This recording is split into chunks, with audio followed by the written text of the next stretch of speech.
Hello, members of the Mandeville community.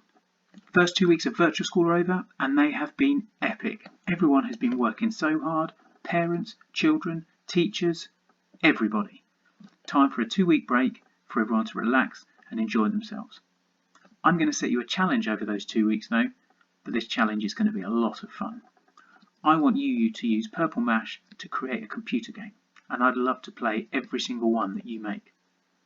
This video is going to show you just how to do that.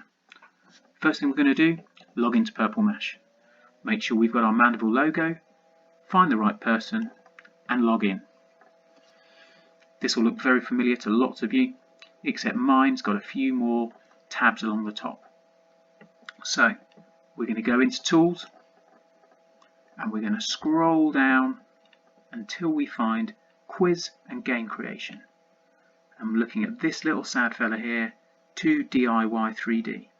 Design, play and share your own 3D games in this new and improved version of 2DIY 3D. Let's click and open the app. We want to make sure we can make our game as detailed as possible, so we're going to go on My Game to make sure we've got all the options. This is going to be your basic board where you set things up. On the left hand side will be your settings, your location, your wall and your maze. On the right hand side are the tokens that you're going to be looking to try and collect and the villains who are looking to stop you. And up here on this little eye button is where you can set instructions for the people who are playing your game. So first thing we do, we set up our location. I'm going to make mine an Egyptian game. So I'm going to start off with the ground. If you click on ground, you get options of different things that you can use. I'm going to use sand. Second thing, if you're inside, you've got an option to put ceiling tiles in. You can either draw your own pictures or what you want on the ceiling, or you can choose from 4 options from the ceiling tiles here. I'm not going to have any ceiling tiles because mine's going to be out in the desert. The third thing is your sky. What's your background going to be? Lots of great options here. Prehistoric world, ancient Egypt, under the sea, Great Fire of London. I know year 1 would love that. But I'm going to choose ancient Egypt. And finally on this side we've got our lighting, our wall height and our background music. If we're inside, if it's dark and dingy, we're down at this end. But I'm out in a bright light desert, so I'm going to be brightly lit. Always clicking on OK to make sure we're saving. We can change our wall height and we can add background music. Click on the green squares to listen to each one.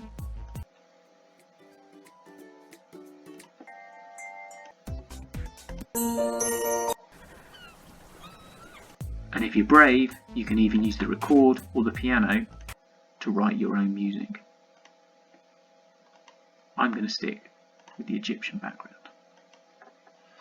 Now I've got my whole setting, but I need the walls of my ways to make my game work. Again, I'm going to click on the walls. I've got the option. I can draw my own shapes and have my own wall. Or I can find the walls that they've got in the game already. This is what I'm going to choose to make sure it sticks with my Egyptian theme. And now I build my maze. Remember, your character's got to be able to move all around the game, so don't trap them in. And they've got to be allowed to move away from the villains, so don't make it too tricky, particularly in the early levels.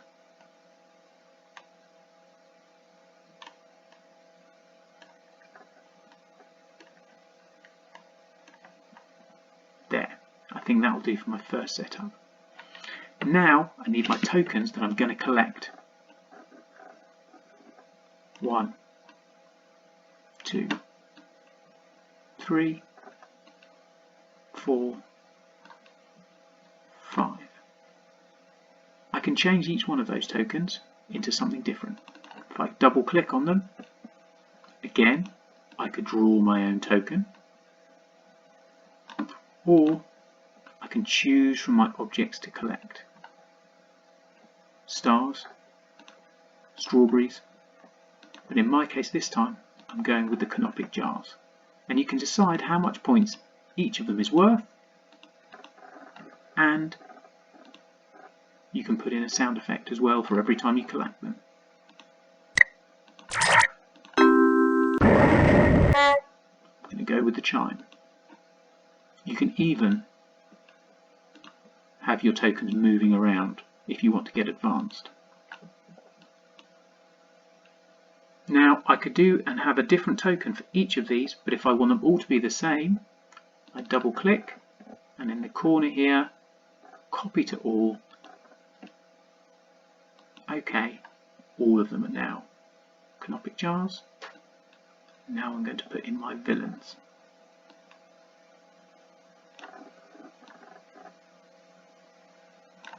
One, two, three. Now, how do I want my villain to move? I can either have him stationary, I can make them moving up and down, left to right, following a random path, or I can make him hunt the player and constantly chase after them. This one is going to move up and down.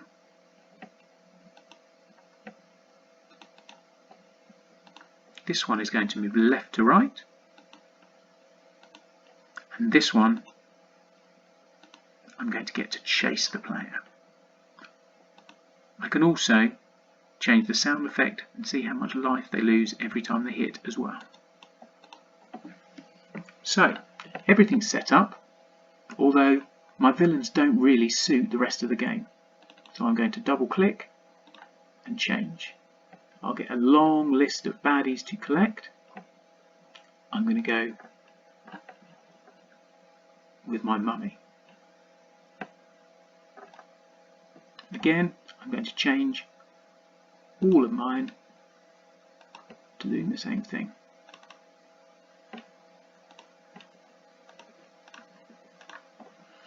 So, I'm really nearly ready to start my game now. I just need to give some instructions to the players. So here we need to go to our I for instructions. Let's name our game.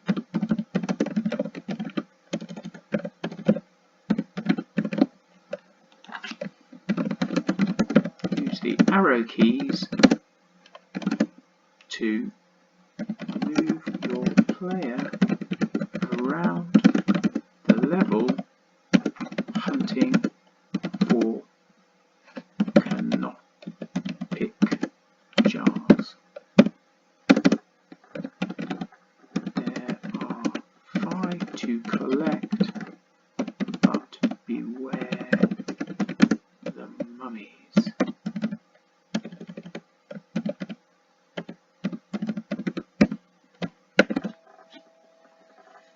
And again, we can change the number of lives, how long the game lasts, the sound when our game is over, and there's some brilliant sounds in the game sounds.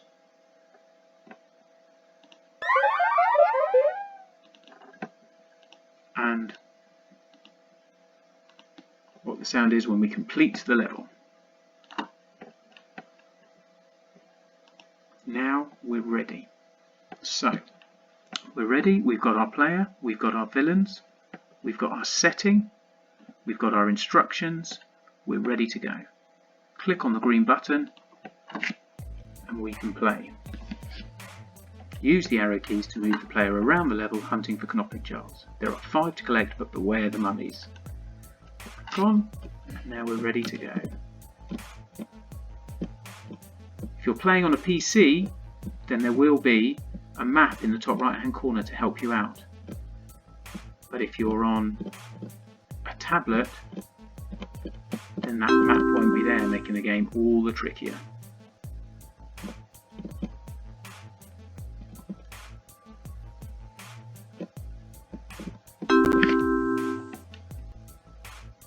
So, once you're happy, you can create up to 5 different levels. You can make them harder, different. They could all be in different worlds. They could all be in the same world. They could have different villains or the same villains. I'd love to see your games, even if there's 1 or 2 or 3 levels. It'd be brilliant to see the fun that you've had.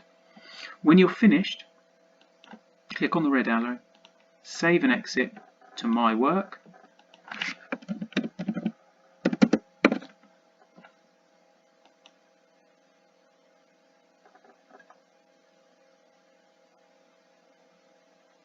And when it's all saved, you can go back in, and I'd love you to send them to one of the shared workboards. To do that, we go to Work, we find the game we want, go to Display Board, and we go to Games. Then we push the work to the board,